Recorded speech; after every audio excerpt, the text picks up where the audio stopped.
First off, congratulations on your film. Thanks. I understand it's a very personal story for you. Tell us how you developed the idea. Well, I was living with my best friend Brittany in my mid-20s. I just moved in with her, and we were starting to have those deep conversations you have in your 20s about life and what is happiness and what is fulfillment and what is success and what does it look like to us personally? Can we achieve it? How do we achieve it? And very quickly after that conversation, she started running, and I thought, this is a movie. And so I started outlining the film, and in some ways her life started to mimic the outline, and that was crazy. And then also she hit these milestones along the way that I was able to put into the film. So as you developed it, the character Brittany sort of diverged from the actual person. Yeah. Tell us a little bit about how you crafted the role and then how you found the perfect Brittany and Jillian Bell. Yeah, well, ultimately what I wanted to explore was something that I went through in my life and I knew real Brittany was going through in her life, which was we'd always looked at ourselves as the funny best friend or the funny sidekick in our own lives, and we wanted to be the lead in our own story.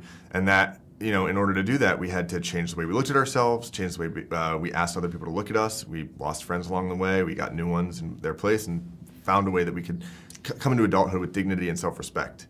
And so I knew that that ultimately was what this story was going to be about. Jillian Bell is an amazing comedic actress who I've known from 22 Jump Street and Workaholics, and I've just always loved.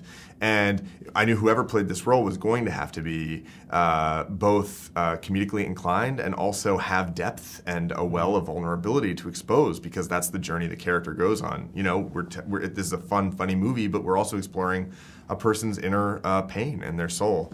And Jillian dedicated herself to the role, really took this on, became protective of the character. It meant everything to her, and we worked really hard to tell the same story, and we were on the same page, and she was a dream. Mm-hmm. So it's your first time directing a film. Yeah. It must have been a huge challenge.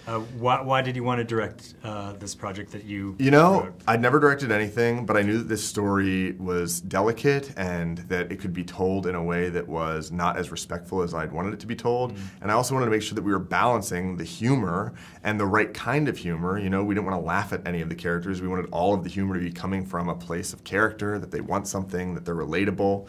And I knew that it was going to be a fine line to walk, and I didn't want it to get screwed up. So I asked if I could direct the film. I asked the producers and said no, which is understandable. I'd never directed anything before, but I went out there and I explained to them how I would handle the visual elements and the characters and why I needed to tell the story, and they gave me the green light.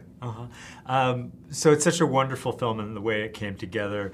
What, for you, was your favorite scene? Oh my God, my favorite scene? I don't know. I've seen the movie so many times now since Sundance that, you know, I always say I'm just going to watch the first 5 minutes of the film and then leave. And I love watching the audience's reaction and how it changes and how they, you know, change their relationship to the film so much that I end up standing in the back and watching the whole movie through their eyes every time. So it's sort of a message movie because it's about a person's personal journey. What to you is the message of the film? Well, I think there are a lot of themes that we're exploring, but ultimately what I want is I want people to go to the theater and have a good time and laugh and feel like they're seeing a good story and a good movie, but when they leave that they identify, whether they're a man or a woman, any body type, any age, any race, that they identify with Brittany and the other characters and realize, you know, there might be something in their lives that they need to overcome, and if they take it one step at a time, they might be able to do it. Final question, was there a moment that for you sort of summed up the experience of shooting this film with interactions? There's so many interesting actors on the film. What was the one moment that to you brought it home? You know, was there one moment that brought the whole thing home? I think day one, because we knew that we were about to embark on something, and at that point we had 28 days to film. We knew we were going to get to the end of those 28 days, and it felt like, okay, here we go. But making a movie and getting out into the world, it's like almost like every day is day one.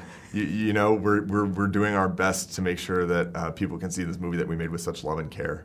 Yeah. Well, you did a great job. Congratulations, Paul. Thank you so much.